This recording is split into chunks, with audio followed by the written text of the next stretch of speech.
Chinese product में जो made in China का स्टिकर है वो दरअसल चाइना का है ही नहीं, बल्कि वो कोरिया में मैन्युफैक्चर होता है। शायद इसीलिए वो चाइनीज प्रोडक्ट अगर खराब भी हो जाए तो तब भी वो स्टिकर सही सलामत रहता है। दूसरी तरफ ये जो पबजी मोबाइल जिसका इंडिया में इतना ज्यादा क्रेज है, इसी गेम को लेकर ये कहा जा रहा है कि ये एक चाइनीज गेम है। तो ये गेम किस कंट्री का है और इससे किस देश को फायदा हो रहा है वो मैं आपको बाद में बताता हूँ। लेकिन ये गेम जिस कंट्री का कहा जा रहा है यानी कि चाइना का, ये गेम उसी देश में बैंड है। पबजी के अलावा एक और भी गेम है जो इंडिया में बहुत ही पॉपुलर है। अब तक तो आप समझ ही गए होंगे कि मैं फ्री फायर की बात कर रहा हूँ। उस गेम का भी खुलासा होगा आज के इस वीडियो के अंत तक।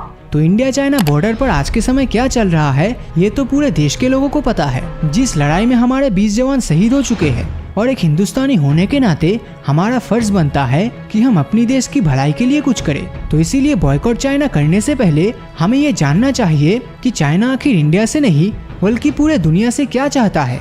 दूसरा, इंडिया में कौन कौन सा प्रोडक्ट इस्तेमाल होता है जो चाइनीज है। इसमें आपके सामने बहुत से ऐसे नाम आएंगे जिसके बारे में आपने उम्मीद भी नहीं किया होगा। तीसरा, बॉयकॉट चाइना को सक्सेसफुल बनाने के लिए हमें क्या करना चाहिए।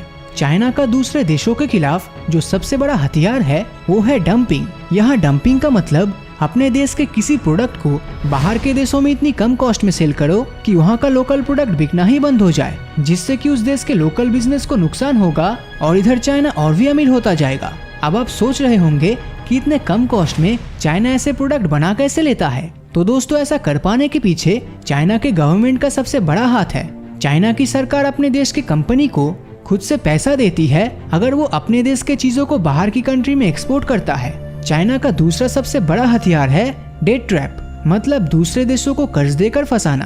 पहले चाइना दूसरे गरीब देशों में हजारों करोड़ रुपए खर्च करके बड़े बड़े इंफ्रास्ट्रक्चर बनाता है और जब ये गरीब देश लोन वापस नहीं कर पाता तो चाइना उनकी जमीन को खरीद लेता है। इसी स्ट्रेटेजी का इस्तेमाल करके चाइना ने अफ्रीका की कई कंट्रीज जैसे जाम्बिया, केनिया और नाइजीरिया को फंसा चुका है और इसमें अब एशियन कंट्रीज भी शामिल हो रहा है, जैसे कि मालदीव का एक आइलैंड ऑलरेडी चाइना के पास जा चुका है। यहाँ तक हमारे भारत के पड़ोसी श्रीलंका को भी इसने नहीं छोड़ा। श्रीलंका में हेमवंथोटा हार्बर को चाइना ने लीज पर ले लिया है 99 ईयर्स के लिए और इस जगह को चाइना जब चाहे जैसे चाहे अपनी जरूरत के हिसाब से इस्तेमाल कर सकता है, अब चाहे वो इंडिया के अगेंस्ट ही क्यों ना हो।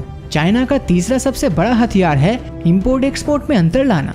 कहने का मतलब चाइना बहुत ही अग्रेसिवली अपने देश की चीजों को बाहर की कंट्रीज में भेजता है, लेकिन दूसरे देशों से बहुत ही कम चीजें चाइना में घुसने देता है। हालांकि इंपोर्ट एक्सपोर्ट के बीच का जो अंतर है वो समय के साथ घटता हुआ दिख रहा है, लेकिन फिर भी 2019-20 के आंकड़ों को भी अगर हम देखें तो ये अंतर अब भी बहुत ज्यादा है।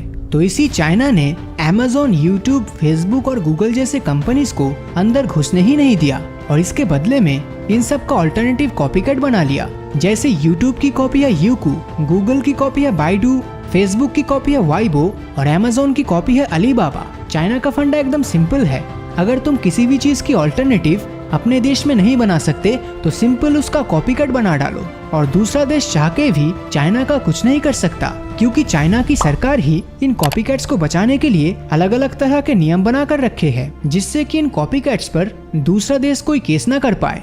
चाइनीज सरकार ने तो एक ऐसा भी नियम बनाया है कि अगर किसी फॉरेन कंपनी को चाइना में अपना बिजनेस चलाना है तो उसे अपने कंपनी का इंटेलेक्चुअल प्रॉपर्टी राइट चाइनीज सरकार को देना पड़ेगा। इंटेलेक्चुअल प्रॉपर्टी का मतलब अगर आप अपना ये अधिकार किसी और को देते हो तो वो बंदा आपके ही प्रोडक्ट का लीगली कॉपी कर सकता है और आप उसके अगेंस्ट केस या कोई भी एक्शन नहीं ले सकते। तो चाइना में अगर आपको आपके यूनिक प्रोडक्ट के साथ बिजनेस करना है तो आपको ये आईपी राइट उनको देना होगा, ताकि चाइना बाद में आपके ही प्रोडक्ट का कॉपी करके आपके ही अगेंस्ट एक कंपटीटर बनकर खड़ा हो जाए। यही सेम चीज दुनिया की सबसे मशहूर गेम पबजी के साथ भी हुआ था। यकीन नहीं हो रहा ना? चलो सच्चाई का पता लगाते हैं। तो पबजी मोबाइल के आने से पहले पबजी पीसी वर्जन लॉन्च हुआ था और इस पबजी पीसी को बनाने वाले कंपनी का नाम है ब्लू होल कंपनी, जिसका नाम आप पबजी मोबाइल गेम लॉन्च होने के बाद देख सकते हो। तो ये जो ब्लू होल कंपनी है ये चाइना का नहीं बल्कि साउथ कोरिया का है। अब ये तो है पीसी वर्जन वाला पबजी, लेकिन इससे पहले आप ये समझ ले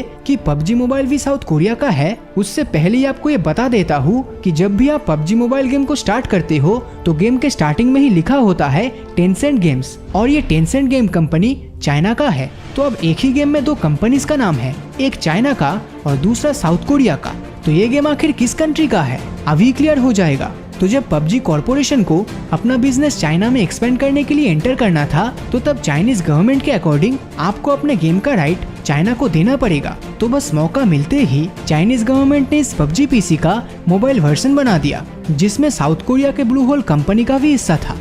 लेकिन जब कुछ देर बाद पबजी मोबाइल ने अपने गेम को चाइना में मोनेटाइज करने की सोची, तो चाइनीज गवर्नमेंट ने इसे मोनेटाइज करने की परमिशन दिया ही नहीं, और तो और कुछ दिन बाद इस गेम को चाइना में पूरी तरह से बैन कर दिया। और फिर पबजी मोबाइल, जो ऑलरेडी उसके पीसी वर्जन का क्लोन था, तो उस क्लोन वर्जन का भी इन्होंने क्लोन बना डाला और उस गेम को नाम दिया गेम फॉर पीस। जब पहले पबजी मोबाइल को चाइना में बैन किया गया, तब सरकार ने ये कहकर एक्सक्यूज दिया था कि इस गेम की वजह से उनके देश के बच्चों की पढ़ाई से लेकर सभी चीजों में नुकसान हो रहा है। तो जब गेम फॉर पीस लॉन्च हुआ, तो तब चाइनीज सरकार ने इस गेम को उनके देशों में मोनेटाइज करने की और चलने की फुल आजादी दे दी। मतलब अपने देश से एक भी पैसा दूसरे देशों में जाने ही नहीं दिया पबजी को बैन करके।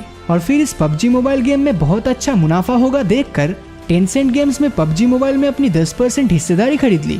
तो जब भी आप पबजी मोबाइल में कोई भी चीज अपने मेहनत के पैसों से खरीदते हो, तो उसका 10% हिस्सा डायरेक्टली चाइना के पास जाता है। तो मॉरल ऑफ द स्टोरी ये होती है कि इसे चाइनीज डेवलपर ने डेवलप करी है, और ये गेम आज के समय दूसरे देशों से पैसे लेने के हिसाब से देखे तो ये 10% चाइनीज है। अब अगर आगे चल के टेंसेंट गेम्स अपनी हिस्सेदारी बढ़ाती है, तो ये 10% 50% भी हो सकता है। अब ये तो आने वाला समय ही बताएगा कि ये कंपनी पूरी तरह से चाइनीज बनती है कि नहीं। लेकिन एक बात बिल्कुल क्लियर है कि पबजी का मोबाइल वर्जन पूरी तरह से साउथ कोरियन नहीं है।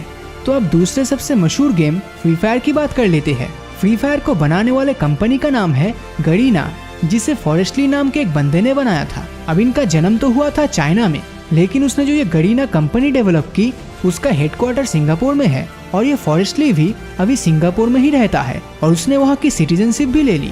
अब इसीलिए सभी लोग ये समझते हैं कि फ्री फायर एक चाइनीज गेम नहीं है, और ना ही इससे चाइना का कोई फायदा होता है। लेकिन अगर हम गरीना कंपनी के विकिपीडिया पर जाते हैं, तो वहाँ उनके पेरेंट कंपनी सी लिमिटेड का 25.6% हिस्सा टेंसेंट गेम्स के पास है। तो भले ही गरीना एक सिंगापुर कंपनी हो, लेकिन अगर गरीना की पेरेंट कंपनी का ही 25% हिस्सा चाइना के पास है, तो फिर ये नॉन चाइनीज गेम आखिर कैसे हो सकता है। सच तो ये है कि ना तो पबजी मोबाइल पूरी तरह से नॉन चाइनीज कंपनी है, और ना ही फ्री फायर। अब अगर ये गेम्स आप नहीं छोड़ सकते, तो एटलीस्ट इनमें पैसा खर्च करना तो अवॉइड कर ही सकते हो। लेकिन कुछ ऐसे चाइनीज एप्लीकेशंस है जिनको आप बहुत ही इजीली रिप्लेस कर पाओगे, और उन चाइनीज एप्लीकेशन का ऑल्टरनेट वर्जन आपके स्क्रीन के सामने है। जरूरत के लिए आप इसका एक स्क्रीनशॉट ले सकते हो। तो हमारे लिए ना सही, लेकिन अपने देश के लिए इस वीडियो पर जितना हो सके लाइक, कमेंट और शेयर करना, जिससे ये मैसेज ज्यादा से ज्यादा लोगों तक पहुंच सके, और इससे हमारे देश को कुछ न कुछ फायदा तो जरूर होगा। तो अब तक अगर आपने हमारे चैनल को सब्सक्राइब नहीं किया है, तो सब्सक्राइब करके नोटिफिकेशन बेल को ऑन कर दीजिए, क्योंकि मैं ऐसे ही वीडियोस हर हफ्ते लाता रहता हूँ। तो मिलता हूँ आपसे अगले वीडियो में। जय हिंद।